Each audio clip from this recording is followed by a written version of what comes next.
Welcome to Kenton Teaches. Enjoy the video. You start by selecting the proper thread wire gauge for the material, then load it onto your needle or ferrule so it feeds smoothly. Tie 3 tight knots or use a crimp sleeve to anchor the end. This prevents slipping during tension. Once done, position the fabric or component and clamp edges so the wire path stays fixed. Make sure to leave a 2-3 cm tail for later tension adjustments. This small step saves time and avoids rethreading mid-process. Now you route the wire along the plan stitch path, keeping turns gentle. Aim for a bend radius greater than 3 times the wire diameter to prevent kinking.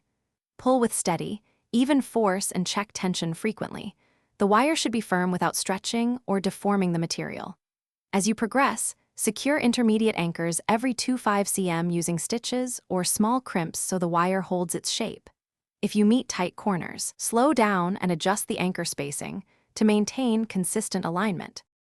Complete the job by trimming the tail to about 3-5 mm, then crimp or tie it securely and cover the termination with heat shrink or tape to reduce abrasion. Test the final tension by applying the expected load. Observe for slippage, creeping, or material deformation. If something goes wrong, inspect the knots and crimps first, then replace any kinked wire sections and receipt anchors where slippage began. Finally, retension incrementally and retest. This method isolates issues and prevents.